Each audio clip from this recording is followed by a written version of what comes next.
What's up? You're listening to Spare Notes. My name is Jonah. I talk to artists in the music and literary industries about their creations, inspirations, evolutions, and communities. How do artists create? What excites them? What inspires them?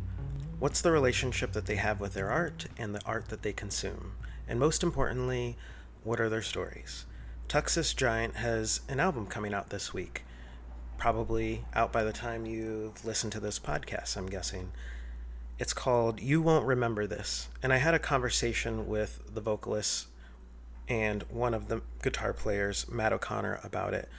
It's their second time on the pod. Woohoo! I was really happy to have Matt back. And we got into the contrast of joy and tragedy, some Midwest family feels, dove into some lyrics, and talked about Huey Lewis, as one of the songs on the record is named Huey. It was nice having Matt on again. Hello, Matt O'Connor. How are you doing? I'm good. How are you? I'm doing good. The last time we spoke, you were releasing the True Names compilation on your new record label that you started on Worry Bead Records. Mm-hmm. And now you're releasing an album with your band Tuxis Giant. This has been a busy year for you, right? Yeah, it's been crazy busy. Yeah, because we had the record, the True Names compilation record. That was a lot. And now we're doing the Tuxis Giant record. Then actually, once all that is done, my partner and I are getting married this fall. Oh, So congrats. we're like, thank you. It's very exciting, but we're also like planning a wedding on top of all of it. So it's been definitely a little crazy. I don't know why I decided to cram two records into a year where I'm also getting married, but here I am. Can you feel the tension? Can you feel the heat, the stress? Like of all the stuff. Yeah. Yeah, I mean, it's kind of been it's kind of like sequenced out enough that I feel like I'm not getting too overwhelmed. Every once in a while I have a moment of panic where I'm like, "Oh my God, there's so much to do." Yeah. But True Names took up a lot of energy when it did, and then once that was done, I shifted focus to the Tuxas Giant record. And luckily, I have my partner. We're like working together to plan the wedding, so it hasn't been totally like my responsibility. Um, so yeah, we're in a pretty good place with everything. But yeah, it's definitely been a lot. We're looking at like future Worry Bead record releases. Ooh. And I basically just told like when folks have reached out to me, I'm just like, there's no way I can do anything until next year. Like it's just not gonna happen. Like Oh, wow. yeah. Um but yeah. So it's yeah, keeping afloat. Is the wedding going to be in the city or outside of the city? It's gonna be in Western Mass, actually, Okay. yeah. Yeah. Cool. So this little town called Montague. Just like a Oh, small town near Amherst. okay. Yeah, I don't remember if I told you that I lived in Amherst. I probably did. Oh, you did? Oh, I didn't realize. Yeah, I lived there for 2017 to 2019. Oh, nice. Yeah. So yeah, Montague is like it's right outside of Amherst. I don't Okay. know which direction, but it's right there. That'll be beautiful. In Western Mass, I always tell people is it's really beautiful. It's kind of surprising no one ever talks about it outside of Massachusetts, but it's like I Western know. Mass is really beautiful. Yeah, I love it. Yeah, we were really happy we found this place to do it at, and yeah, it's gonna be beautiful. We're excited. That's awesome. Um, so how did this Tuxis Giant album come about? I'm kind of always it kind of I'm in this cycle where we finish a record and then by the time the record is out, I have new material either written or mostly written or in progress. So when we did our last record, The Old House, by the time that was done, we already had a bunch of these songs that you won't remember the songs ready to go. Um, so we like learned them all as a band, like we played them live and like toured on them and stuff, and then went up to this house in Vermont. Hmm. It's like a family house where I've written a bunch of stuff and like recorded stuff. And we did some demos, and then a year later went up and recorded the album for real. So yeah, it's been a long process, but this record kind of, like all of our stuff, it kind of starts with me writing the songs and kind of working on my own. But this was a really, really collaborative record between the four of us. I feel like everyone kind of has their stamp on it, and it was really kind of honed live. I feel like a lot of these songs we've been playing like live for a while. How did you get to that point where this record was done differently than the last one? Like, was it kind of more conscious decisions of it going to be collaborative, or Mhm. were people like, let's make it collaborative?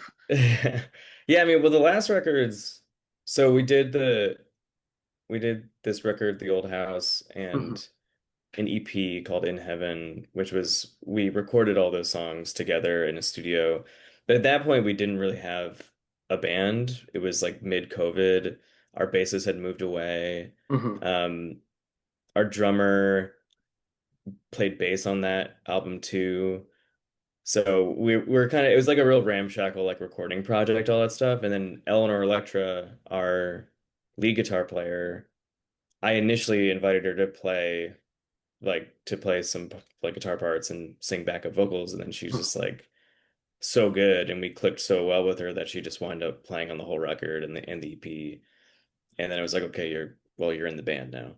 Um, and and then our friend Fen, who is like we've played with their various projects over the years, and I know they like the music, and so where I was like, do you want to hop in and play bass? So it was kind of the first time in a while where we kind of had four members like happening. Like we had like all the band members there and like kind of in the same headspace of wanting to create and work on these songs. So yeah, it's I think the past couple releases, like during the COVID era and like as we were kind of like between band members, it was a little ramshackle and like we kind of were collecting recordings from people all over the place. This really felt like we had like a unified idea of what we wanted to do.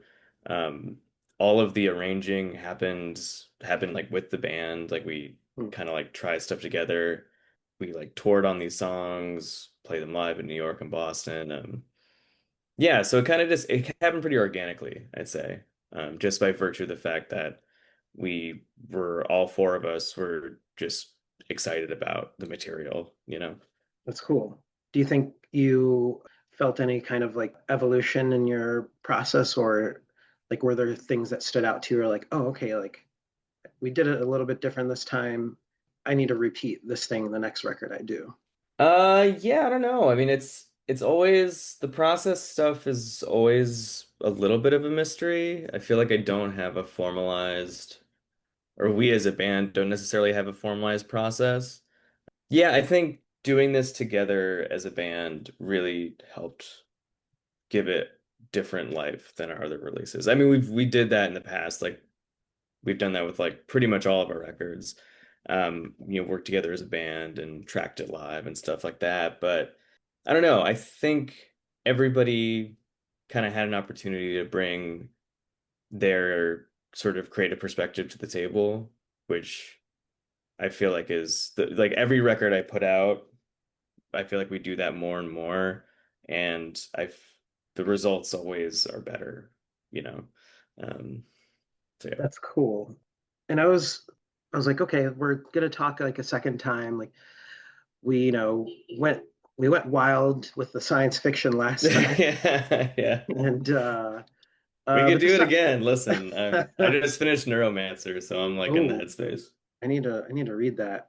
Something that was like kind of standing out to me was like the lyrics and the sounds of, I mean, I guess it's the sounds, it's a record, but like Family Funeral was really interesting to me because like when you think of a family funeral, you think of death, or I think of death, and Hmm. I think of sadness, and I think of not good things. The song feels like kind of ironic because the tone is joyful. There's like lyrics about the sun. Hmm. There's lyrics about laughing, and the Yeah. tone of the song is actually upbeat. What's up Mhm. with that song? What was that all about? Yeah, so it's kind of it's not really like a narrative, like a specific narrative thing necessarily that I'm writing about, but when I was writing it, I was really thinking about my dad's side of the family who are like Irish Catholic, really funny, like dry sense of humor. Hmm. Um, and so my dad's dad is Irish and my dad's mom is like German, Welsh, and they lived in like the Midwest. They lived in DuQuoin, Illinois, actually, like from the song. So I was just thinking about the ways that tragedy strikes and how families deal with it and how people deal with it. And I think one thing that my family has done is really found a lot of comfort and sort of like community with each other and humor.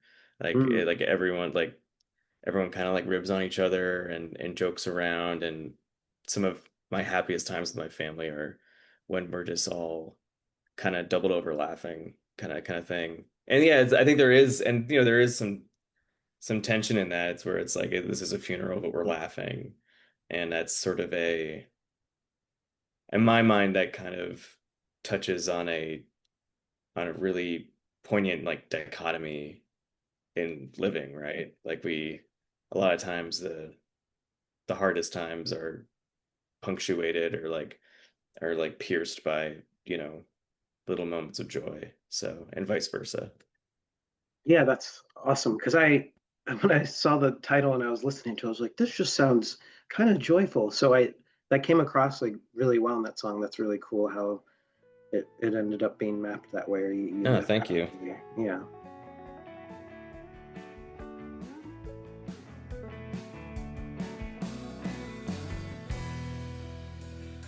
With life finally docile, you look out the window of a hospital.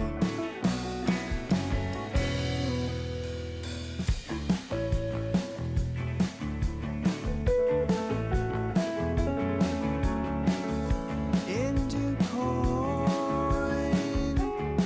Illinois. Picture a house with grainy people inside.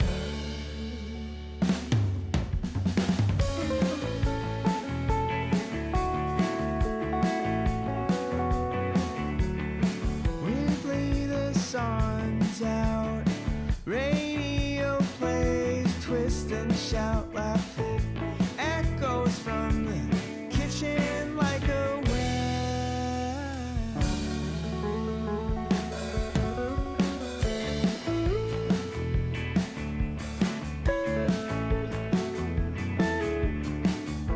When you laugh, I laugh. We have the same laugh. We have the same laugh. We have the same laugh. We have the same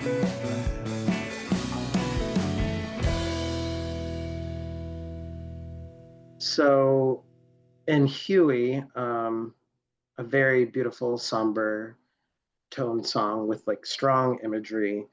I wanted to read some lyrics. Karaoke at our favorite bar. I want to sing my cares away. Text me when you're on the bus. I'll order us a Gansett pear. Firstly, love that imagery. And it Thanks. makes me think of grabbing like a Narragansett beer, and I was like, oh, that's Massachusetts, because I did have to like, Yeah, I yeah. was like Gansett, and I googled it. I was like, oh, Narragansett, that makes sense. Yeah. It's Massachusetts. And then some other lyrics that I love in that song are, "We can get a handle on anything they put us through, so kiss me in the corner boot, kiss me."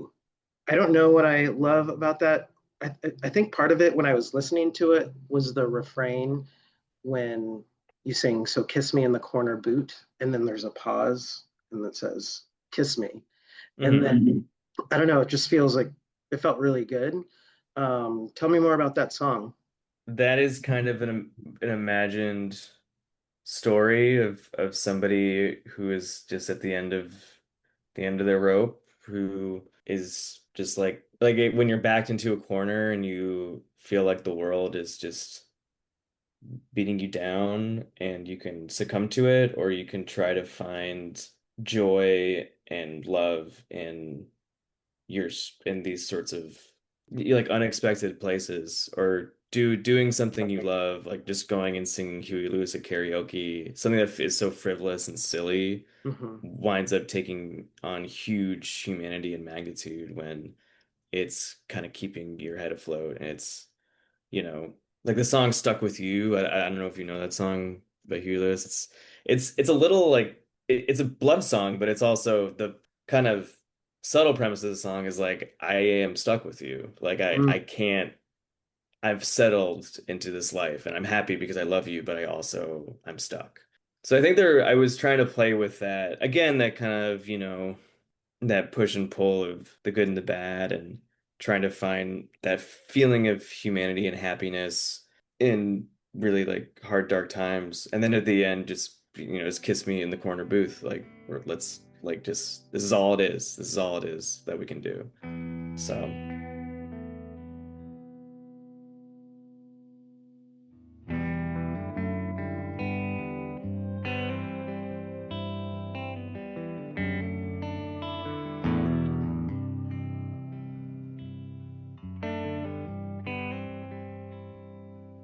Karaoke at our favorite bar. I wanna sing away my cares. Text me when you're on the bus. I'll order us a Gansett pear.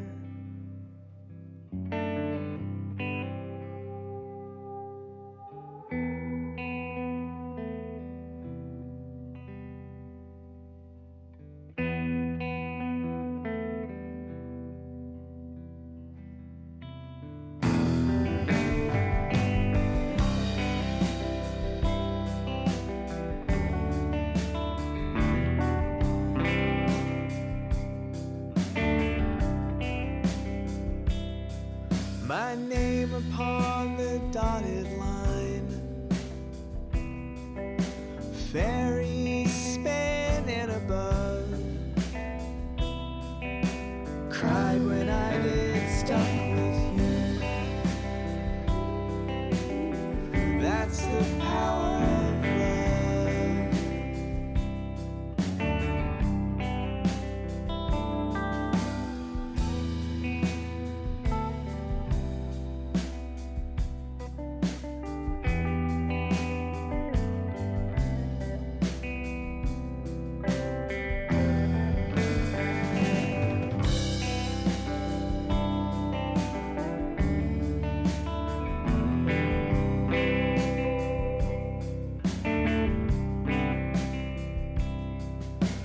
We can get a handle on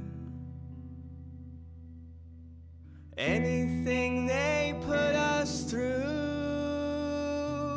So kiss me in the corner booth. Kiss me.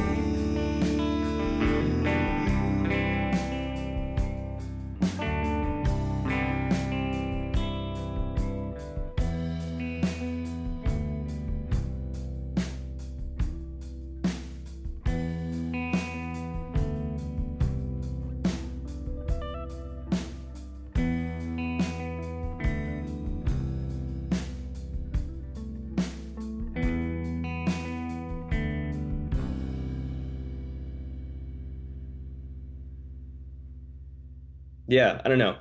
I also, Huey Lewis just kind of slaps. So I I mean, can't. I don't know that song off the top of my head, but I'm sure if I hear it, I'll be like, oh yeah, I know that song, you know? Yeah, I'm not a huge Huey Lewis fan, I should say, but I have seen him live in concert once, and it like really strangely accidentally, Hmm. and he absolutely tore it up. Wow. It was cool as hell. I love it when that happens when you're like, well, I didn't mean to do this. Oh my God, they're really good live. No wonder they're who they are.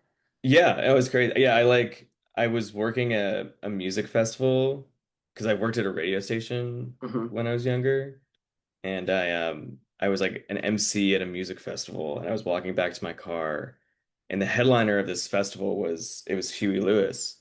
And this woman came up to me, this like middle-aged woman. She's like, "Hey, are you doing anything tonight?" And I was like, no." And she's like, "Well, listen, I have tickets to see Huey Lewis. My husband can't come. Like, do you want to come?" And so I just sat with her and like her friend in What? like the fifth row. Whoa. And Huey Lewis absolutely just like tore the house down. He was so good. Wow. That's an interesting experience. And so It was wild. It was awesome. did you dance? Do you dance? Yeah, I mean I dance in that people can dance, you know. I'm not like a dancer, Sure. but yeah. What went into like choosing what songs went on the record? Like, did you record a few more songs than the is it 13 that are on there? We actually I think pretty much all the songs that we intended to put on the record are on there, except for one that I didn't really finish. Like I kind of the finished product that we wanted to record, I turned out to not really like it. So I went back and rewrote it, and that'll probably come out on like maybe the next record or something. Hmm. Um, but yeah, we demoed all those songs, and kind of got a sense of what we wanted to do in terms of the arrangement. And then a year later, got together in that same house in Vermont and recorded all of it. We had this one song, "Little Secrets of the Heart." That song is actually the demo from the year before. Mm. We tried to record it again, but it just didn't sound quite as good as the demo. We just really like how it came out. Mm. So yeah, it came together. It was a lot of work, obviously, to mix and to get everything kind of like, you know, packaged together. But we had a pretty good idea of what we wanted to do. So it's really just about getting in there and capturing it, which I think we were able to. And reflecting on your reflecting, do you think there's like an overarching theme to the songs that you wrote together for this record, or do you see a through line that you feel connected to? Yeah, it's tough to say in the kind of in the present moment. I feel like when I look back at our records that we've done in the past, I'm able to recognize in hindsight where my head was at and sort of what I was really thinking about, almost like reading and like analyzing the songs to see what's happening, between the lines. But so I think this record, I think I'm still too close to it to really Mm. know that. I mean, there is a lot obviously about remembering and forgetting and, you know, kind of that, as I was saying, that push and pull of happy and sad, just like kind of like the good times, the bad times, how they all coexist, and Hmm. how you can kind of try to cope with life, and sometimes it works and sometimes it doesn't. I mean, the record is bookended by these two songs, "Simple Days" and "What's Going On in Your Mind," which I think are kind of like not totally autobiographically, but sort of about my relationship with my partner who I'm marrying, you know. Mm. It's like the simple early days, and then "What's Going On in Your Mind" is we were long distance for a while. I was in Boston, she was in New York, Mm. and I would do these long drives like to and from, and just feeling the distance of, what's going on in your mind. We're not together right now, so Mm. I'm not feeling as connected to you, and like sort of the feeling of that and the stages of a relationship. And um yeah, I don't know. So I think in terms of overall themes, I wish I had a very good thesis for the record. But I think in these songs, I just each record I write, try to get closer to those nuanced moments and nuanced feelings that kind of underpin our lives. Hmm. And yeah, I think hopefully I hit it a couple times. I mean, it did. I mean, I mean the most glaring one, is the family funeral, and it's just like it's a kind of a joyful song. Mhm. Um, so I mean, like that's just like you're stretching the nuance and the contrast, like really brightly. Yeah, thanks. Yeah, I think that one actually we almost didn't record that one. Luckily, I think it was Fen and Eleanor both were pretty adamant that we had to do it. And Mm, so I'm glad we did because it came out great and Eleanor plays this clawhammer style guitar on it that's just so cool. Um yeah, really happy with it. yeah, I couldn't. There was like some. Was there slide guitar in there too at some songs, or it sounded Yeah, like. so she plays slide guitar in a lot of the songs, and some other ones she does more flat pick or finger pick. She's just an incredible guitar player, just a totally like virtuosic musician.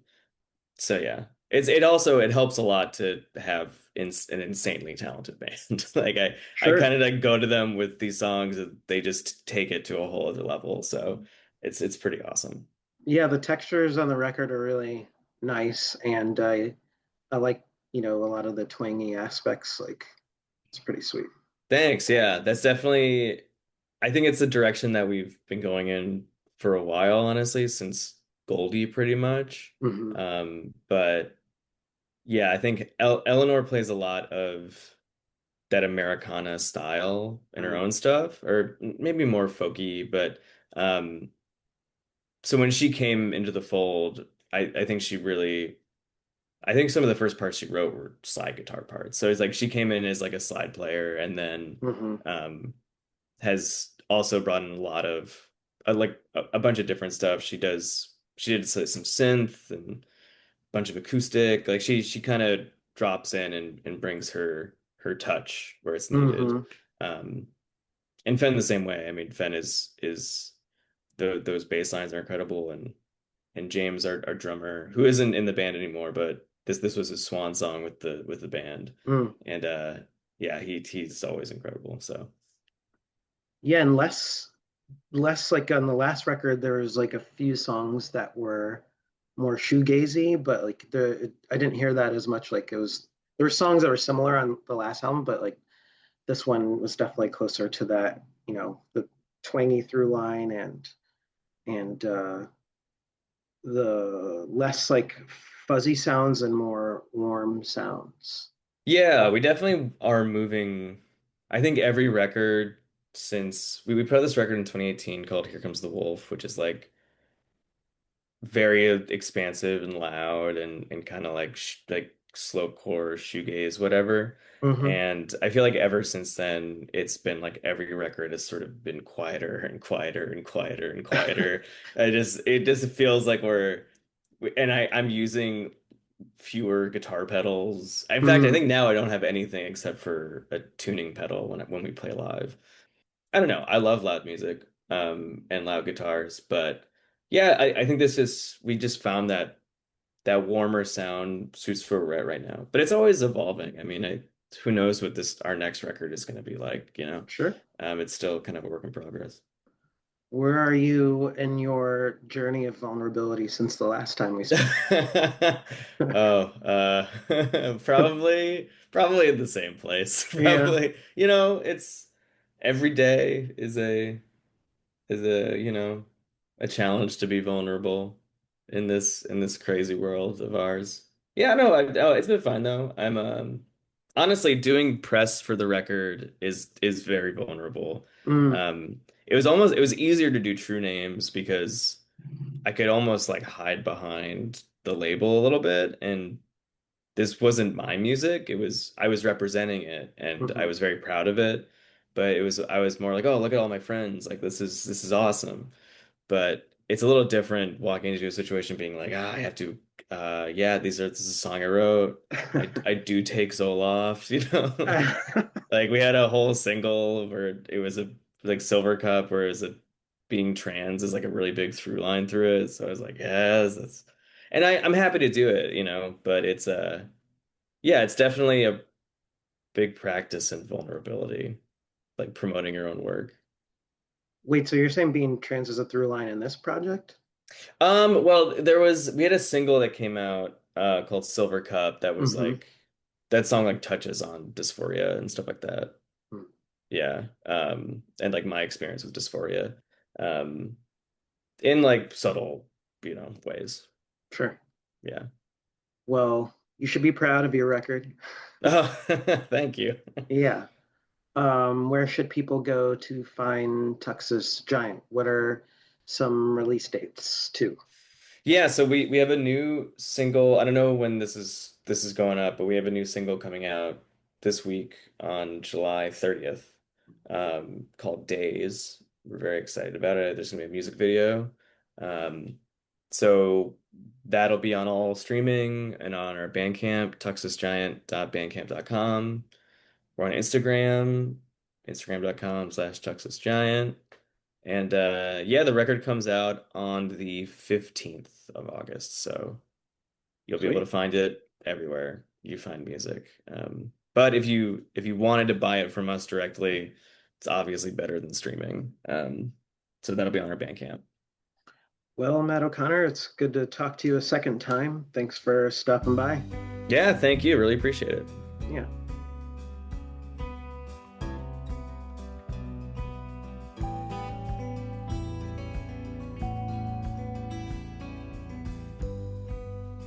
These are the simple days we together make the bed. Wow. Sunlight eases in like water through a oh baby, can you feel the drift?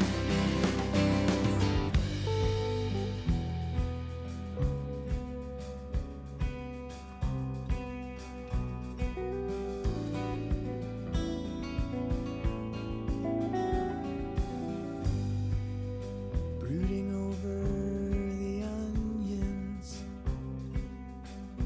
oil snapping in the pan, a little cloud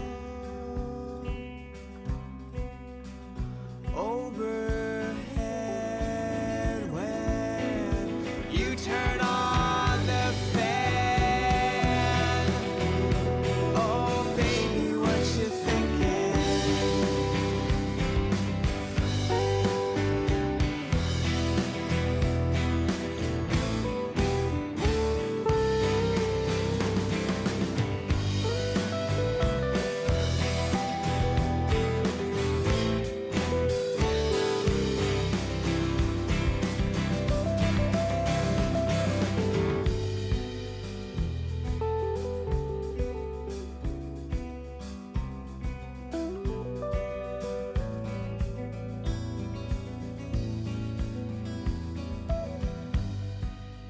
These are the simple days. My Zoloft is working, and the cats are